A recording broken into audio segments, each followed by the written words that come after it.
संघर्ष करता युवा, समस्याओं से जूझता युवा, देश को बनाने वाला युवा, फिर भी गुलाम बनने की ओर अग्रसर युवा। मैं नैमिष, मेरे युवा साथी, आज हम उन सभी युवाओं की बात कर रहे हैं जो कहीं न कहीं कार्य कर रहे हैं, प्राइवेट सेक्टर में कार्य कर रहे हैं, सरकारी सेक्टर में कार्य कर रहे हैं, कृषि क्षेत्र में कार्य कर रहे हैं, शिक्षक, छात्र, कंपटीशन की तैयारी करने वाले युवा, फैक्ट्रियों, कंपनियों, ऑफिसों में कार्य करने वाले युवा, मजदूर भाई, सफाई कर्मी, इन सभी की हम बात कर रहे हैं।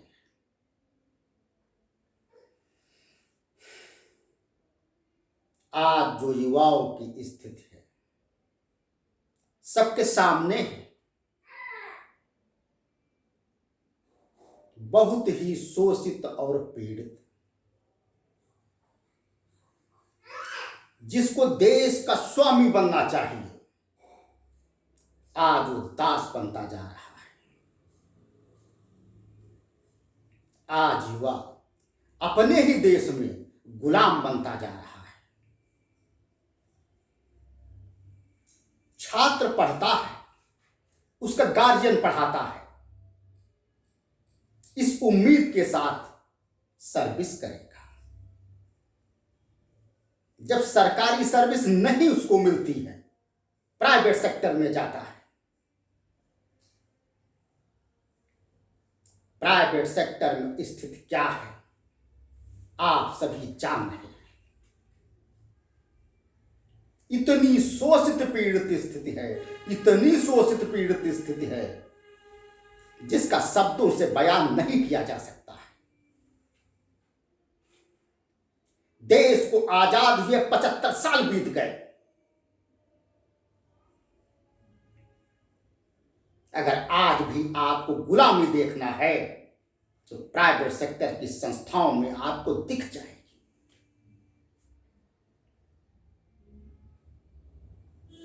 आप कुछ कर नहीं सकते, अपनी राय नहीं रख सकते, अपने राष्ट्र के लिए कुछ नहीं कर सकते, कोई अच्छा कार्य नहीं कर सकते। उसके अनुसार करना है आपको। यह देश आजाद है। हम वैचारिक रूप से, आर्थिक रूप से इतने गुलाम हो गए हैं, अपनी बात तक नहीं रख सकते। अगर आप अपनी बात रख दोगे तो आपको समस्याओं का सामना करना पड़ सकता है, आपको कभी भी निकाला जा सकता है, आपके वेतन को कम किया जा सकता है, आपके पद को नीचा किया जा सकता है, आपके ऊपर कार्रवाई हो सकती है। यह कितनी बड़ी विडंबना है।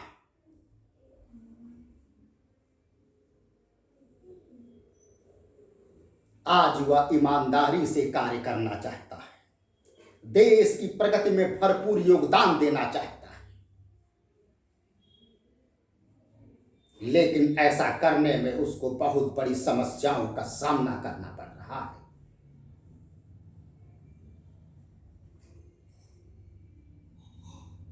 क्या देश को इसीलिए आजाद करवाया गया था?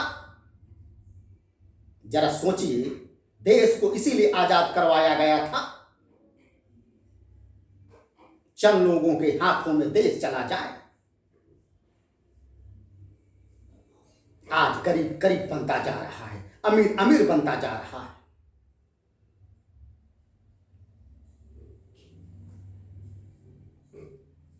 हम युवाओं ने ये रोड बनाई है, बिल्डिंग बनाई है, जितनी भी व्यवस्थाएं संचालित हैं सब युवा ही कर रहा है।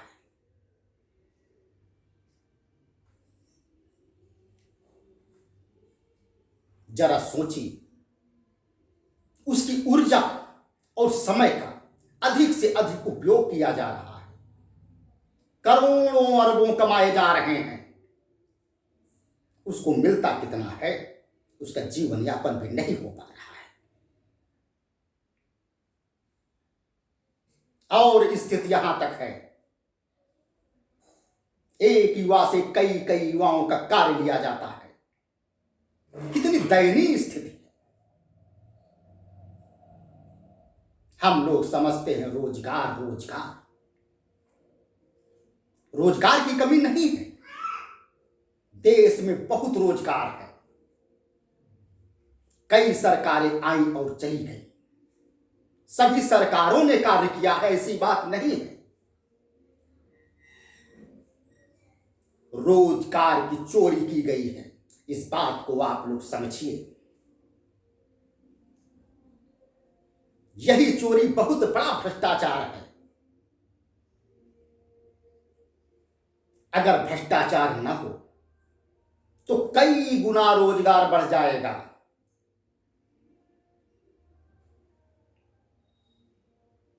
आज युवा रोजगार के पीछे भाग रहा है, तभी भी रोजगार नहीं मिल रहा है। भ्रष्टाचार न हो तो यही रोजगार युवा के पास चल के आएगा।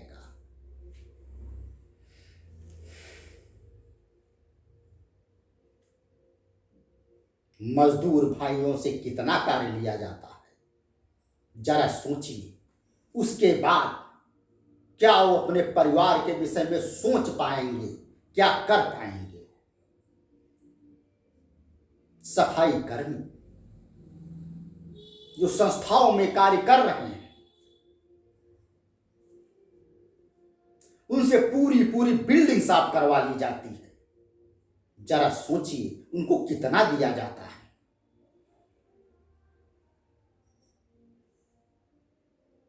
फैक्ट्रियों, कंपनियों, ऑफिसों में कार्य करने वाले युवाओं से कितना कार्य लिया जाता है, दिया कितना जाता है, हम सभी जानते हैं।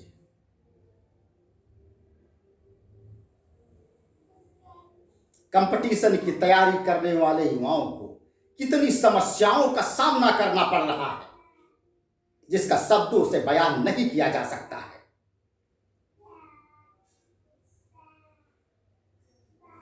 छात्रों को कितनी समस्याओं का सामना करना पड़ रहा है। बीटेक, एमटेक, एमबीए, फार्मेसी के छात्र अपनी पढ़ाई पर कितना खर्च करते हैं, जब वो कार्य करने जाते हैं उनको कितना दिया जाता हम सभी जानते हैं। बीटीसी, बीएड, एमएड के छात्र, उनकी क्या स्थिति है हम सबके सामने है।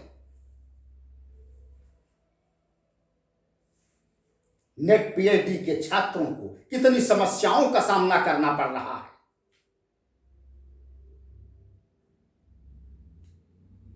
शिक्षक की स्थिति तो बहुत ही दयनीय है। इतनी शोषित पीड़ित स्थिति है, इतनी शोषित पीड़ित स्थिति है, शिक्षक अपने विचारों को मुखर होकर व्यक्त नहीं कर सकता है।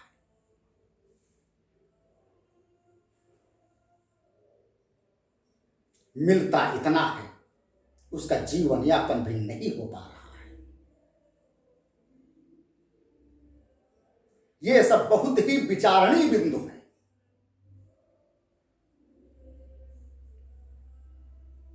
शिक्षा कितनी महत्वपूर्ण है, जो कि राष्ट्र की प्रगति का आधार है। शिक्षा की स्थिति क्या है, हम सबके सामने है।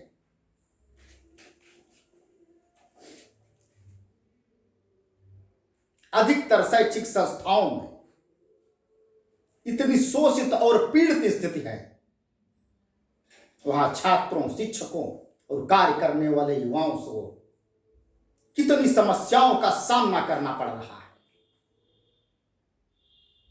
ऐसे वातावरण में सशक्त राष्ट्र का निर्माण कैसे किया जा सकता है, यह बहुत ही विचारणीय बिंदु है।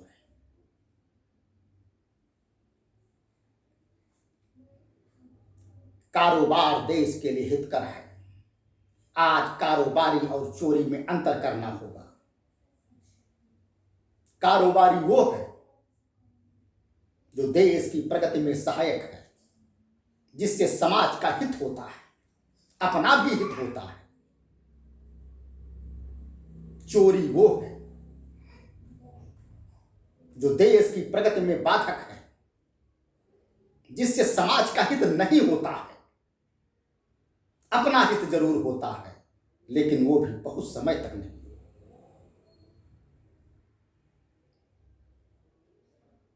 यही चोरी बहुत बड़ा भ्रष्टाचार है। युवाओं की समस्या का कारण मुख्य रूप से यही चोरी है।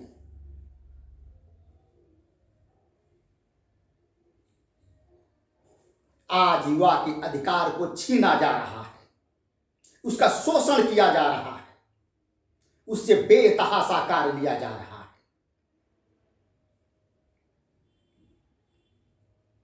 जो उसकी मेहनत का मिलना चाहिए वो भी नहीं मिल पा रहा है। कितना बड़ा अन्याय हो रहा है।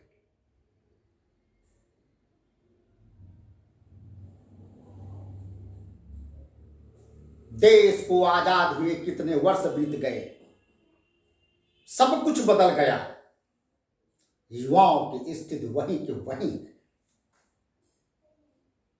सिर्फ सरकार इस कार्य को नहीं कर सकती। आज हम सभी युवाओं को जागना होगा, सकारात्मक सोच के साथ आगे बढ़ना होगा।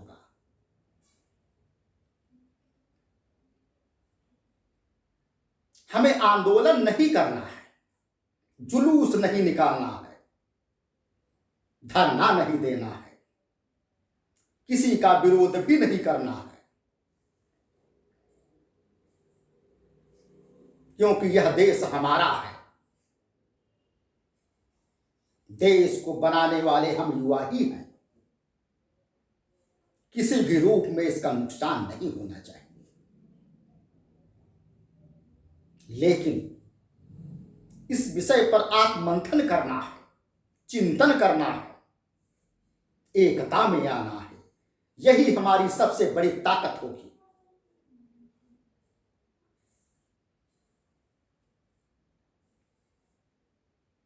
हमें सत्य अहिंसा के मार्ग पर चलकर इस मुहिम को आगे बढ़ाना है, देश को प्रगति की राह पर ले जाना है।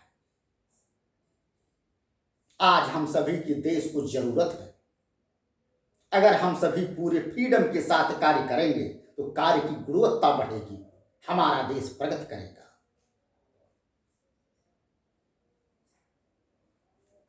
आज हम सभी को इस गुलामी से बाहर आना होगा, सकारात्मक सोच के साथ आगे बढ़ना होगा। बहुत हुआ अब तक, अब और नहीं सह पाएंगे। जो नहीं हुआ अब तक, अब वो भी कर जाएंगे। हर तरफ छाया है घनघोर अंधेरा, इस अंधेरे में दीप जलाना ही होगा। राह में बिछे हों कितने ही कांटे, इन कांटों पर चलकर मंजिल पाना ही होगा। इन कांटों पर चलकर मंजिल पाना ही होगा। धन्यवाद।